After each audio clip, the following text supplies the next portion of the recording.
Venu Daniel. Venu Daniel. And this Venu Daniel is famous for what? He is famous because he believed in the Gandhian philosophy, and that Gandhian philosophy what was saying that if you want to construct your house, according to Gandhi, if you want to construct your house, you should never get the material which is needed in order to build your house. Those are present beyond the 5 miles away in radius. So beyond 5 miles away, the material which is present, you should not utilize those material while constructing your house. This Venu Daniel believed on this philosophy, and what he did that he made his studio out of the mud, and the raw material, the wood and all those things, those are present nearby. So you can say he showed us a way of sustainable development, eco-friendly house. By the way, I don't think anybody would believe or accept this idea, start building the house made up of the mud, because the kind of problems you have, the 1 lakh rupees or 1 crore rupees, then how your money will be protected? The people are going and placing the money inside the RBI and all these institutions. But as he believes in the Gandhian ideologue, that's why he did it, and he became very famous, and that's how he made his place in such a renowned magazine called Time. The third person is Nandita Venkatesan. Venkatesan.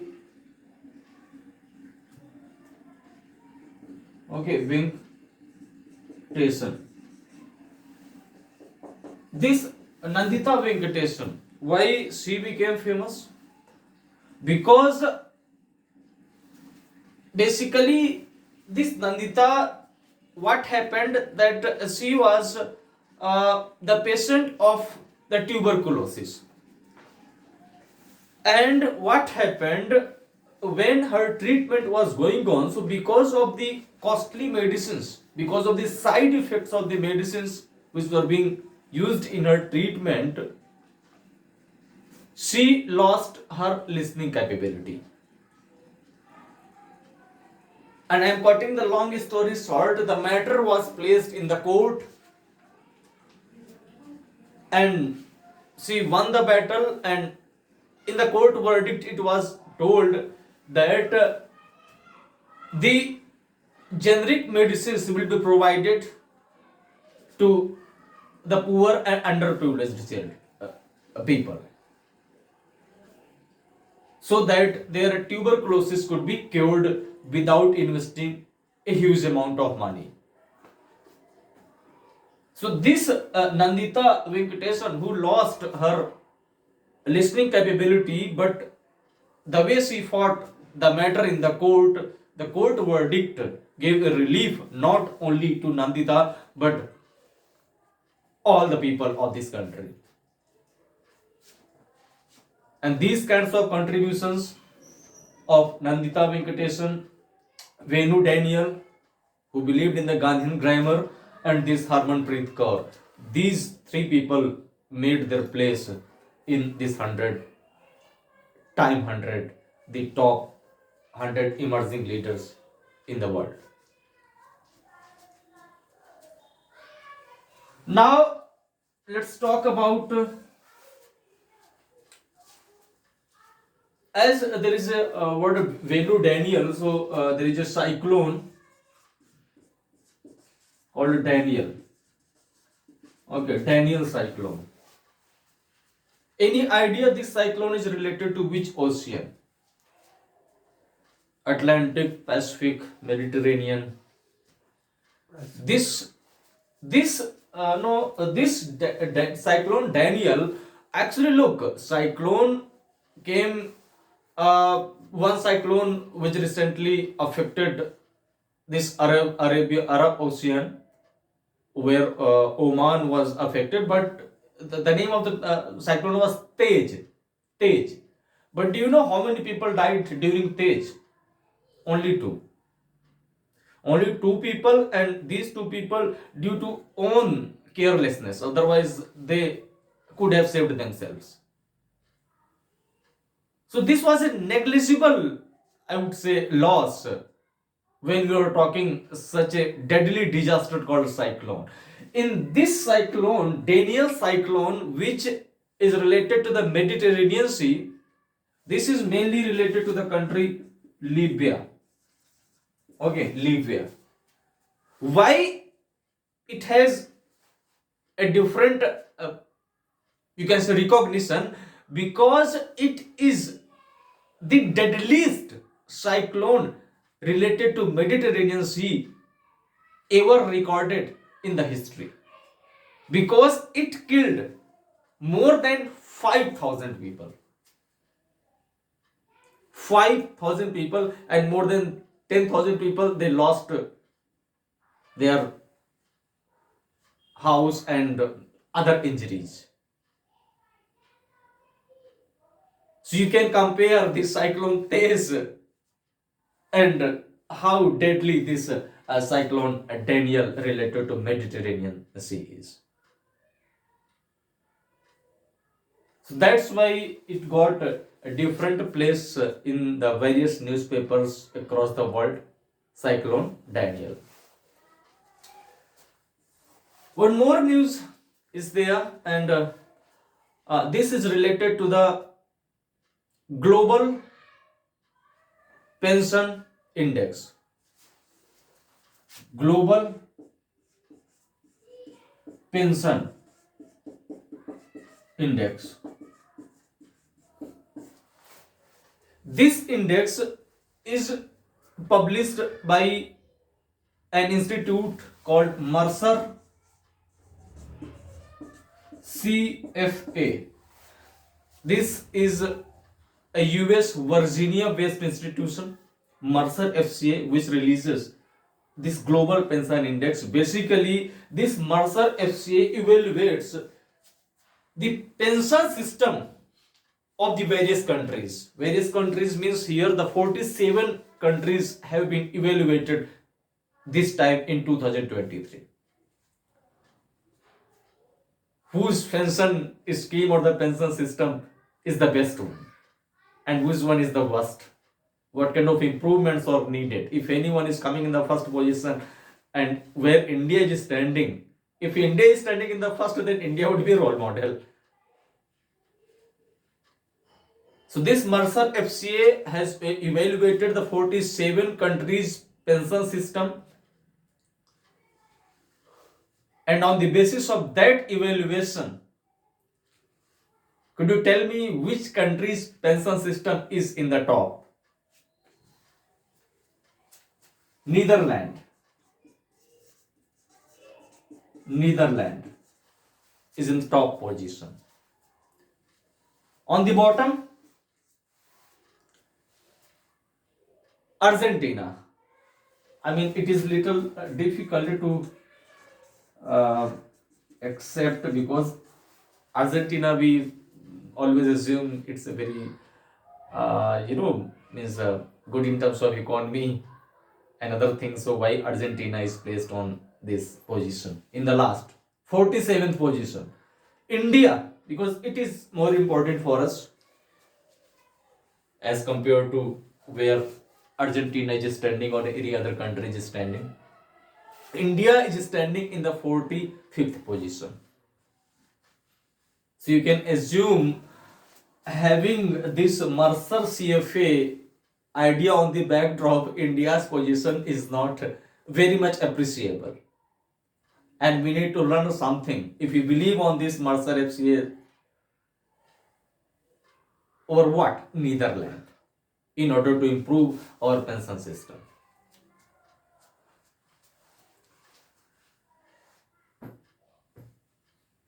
Other than this, as I have discussed the index, so there is one more index that is called a National Air Quality Index. National, okay, National Air Quality Index.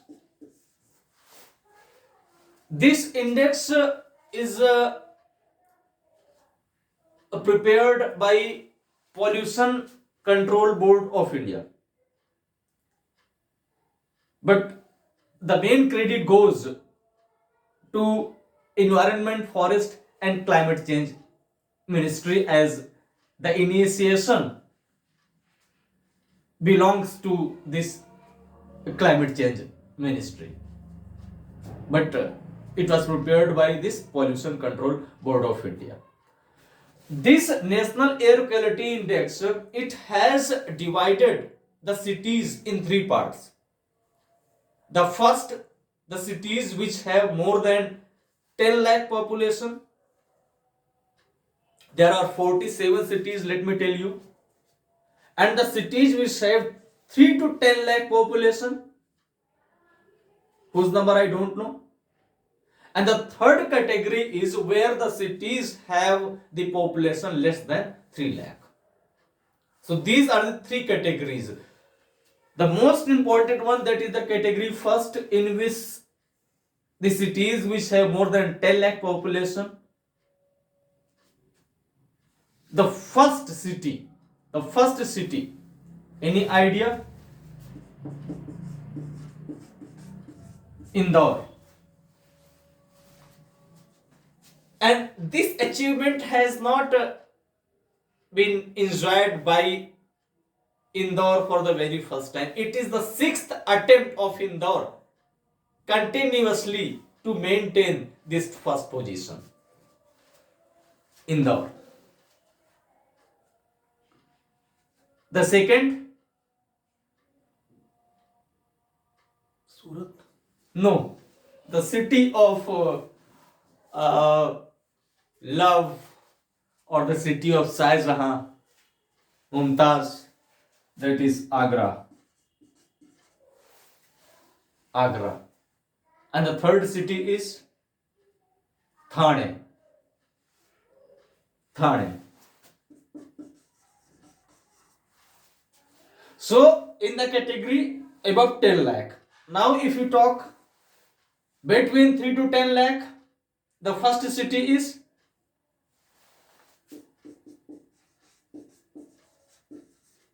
Amravati. The second,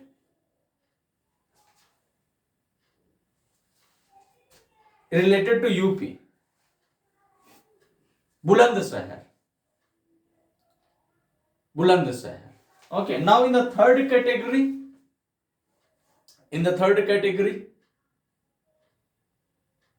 the cities which have less than 3 lakh population, and the first position goes to Parvanu.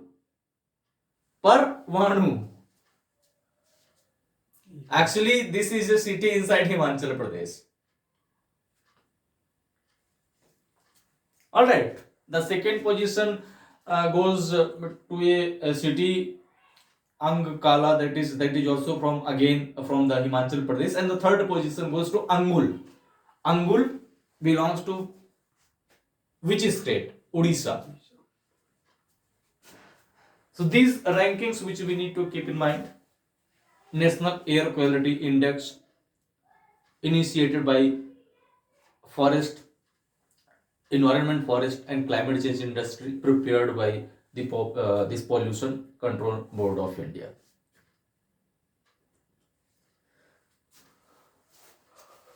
Statue of Oneness, which is in the news nowadays.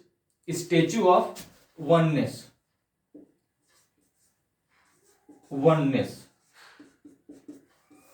Where it has been established, and what is the height of this statue, and to whom it represents in terms of personality. A Statue of Oneness has been established by the Chief Minister of MP, in Khandwa district in Omkareshwar. Why in Omkareshwar only? And with whom this statue is related? Sankaracharya. Sankaracharya, who was born in the 8th century in Kerala.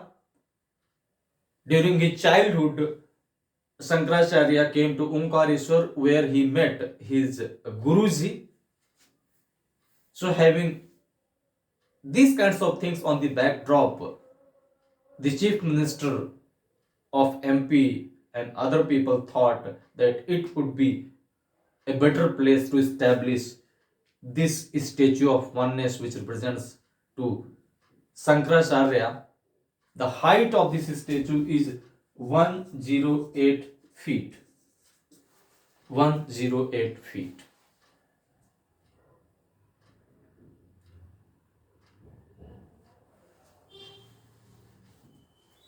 Now let's discuss an award, and that is called Norman Borlaug Award. Norman Borlaug Award. This Norman Borlaug Award, Norman Borlaug, who is this Norman Borlaug? He is the father of Green Revolution. Father of Green Revolution in world. Because in context to India, the father of Green Revolution will be M.S. Swaminathan.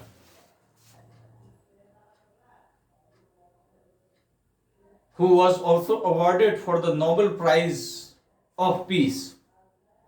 A question was asked in UPPSC. And the option was environment. And everyone ticked environment. But the reality was the Nobel Prize is not given in the field, because there is no any field like environment. There are only 6 categories in which the Nobel Prize can be given. I think even myself I committed this mistake. So this Norman Borlaug Award of 2023 has been given to whom? There is a woman, her name is Swati Nayak. Swati Nayak. This award is provided by an institute, US based, called World Food Prize Foundation. World Food Prize Foundation. And this award can only be given to the people who are less than 40 years old. Less than 40 years old. And this time, this Swati Nayak created the history.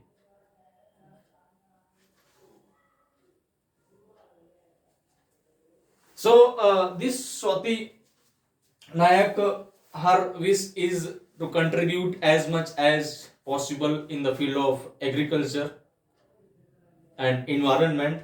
By the way, let me tell you what special thing she did, for which she was provided this Norman Borlaug Award. She generated a species or a variety of wheat in Odisha which is drought tolerant. Drought is a very big challenge for the country like India. So she generated a variety of wheat variety which could tolerate during the drought. So for this remarkable achievement, this Norman Borlaug Award has been provided to this Swati Nayak. The last thing of my today's discussion is related to the sport. Although sports is a very good thing, but we don't feel very much happy while studying it, because sport is good for playing, not to study. But we being the aspirants, we have to, we don't have much time to play the game, as we keep on busy in studying the games. So games are to play, but what can we do? We have our limitations. And the games this time I will be discussing, these are the most celebrated games in the field of tennis. Those are known as the Grand Slams. Grand Slams. The kind of recognition you can get after winning these Grand Slams in tennis, you can never get this kind of credit, acknowledgement, recognition by winning any other tennis related tournament or tennis related game. And there are four Grand Slams, as we know. The first, which happens in the month of January, as the year starts, the game also starts. So in the month of January, that is the Australian Open. Okay. Australian Open. In the month of May or June, not in the month of May or June, in the month of February, the French Open happens. In May or June, Wimbledon. And the last one is the US Open, which happens either in the late July or in August. So when we prepare to celebrate our Independence Day, that time the Novak Djokovic celebrates this US Open. Okay, US Open. The one good thing here for our exams point of view, that three of the Grand Slams this year, because the year 2023 is standing on its last leg. So all the Grand Slams have been completed by now. And by the time we take our RO exam, I think one Grand Slam Australian Open of 2024 will be completed. So we will have to remember one more fact. Actually, these Grand Slams, generally what happens, that we only keep in mind the winners. But these four Grand Slams, they expect from us to remember at least 16 facts in order to be very sure if the question is asked in the examination to get the correct mark. Because the one thing is that the winners, this is the, and there are the four, so the four winners you need to remember. Other than this, you also need to remember the winners belong to which country. So again the four countries will be there. The third thing, that to whom these winners defeated, the runner-up. So the four people will again be there, and from where they belong. So these are the minimum 16 facts are needed to be confident. By the way, even then nothing is certain, they can ask something different, but you can be more than 90% sure that the question can be solved. So this is only related to the men. When you include the women, then again 16 facts, so total 32 facts are needed. I am not talking about the doubles, because if you are including doubles, then my god, it will be better to leave. Because in order to be very sure to get 1 marks, you have to cross more than 100 facts. And the problem is there that these names are not very familiar, like Ram and Shyam. Their pronunciation, as they belong to Russia, France, and various countries, So it becomes the difficulty. By the way, the 3 grand slams, I am only discussing the male one. Okay, don't think that the idea of women first is related. So I will be discussing the women's related in my next class. So, 3 of the grand slams, this is the easy thing, that 3 of the grand slams have been won by one person, and his name is Novak Djokovic, the Australian, the French, and which one? Wimbledon or US? Yes. Yes, US. Novak. Novak belongs to which country? Serbia. Serbia.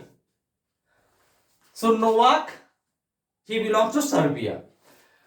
This one, the Wimbledon. Wimbledon was won by, Carlos. yes, Carlos Alcaraz. Carlos Alcaraz. Carlos Alcaraz belongs to which country? Spain. Yes, Spain. Okay. Spain. He is a very famous player, so it would be known to us, the country Serbia. So Novak, and this Carlos Alcaraz defeated to whom? Who was defeated by Carlos Alcaraz in Wimbledon? Rafael Nadal.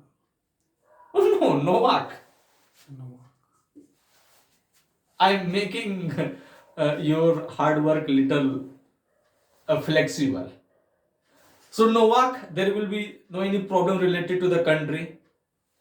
Here, the person who was defeated by Novak in the this Australian, his name is Stephanie. I mean, you just see what kind of problem I have experienced by pronouncing his name. Okay, you can check the spelling. Fanny something, Stephanie. This belongs to which country? Greece. Okay, Greece.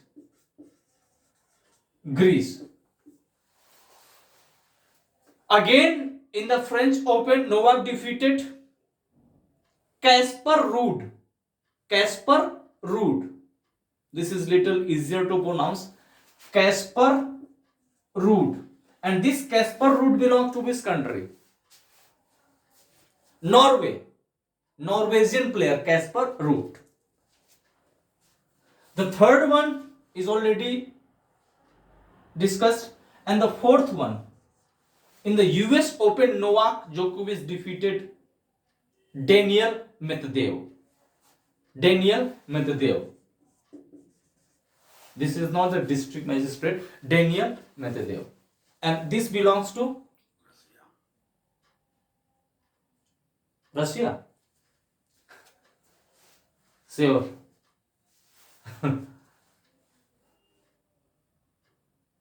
Okay. No one belongs to USA. Daniel Medvedev, check it. This belongs to which country?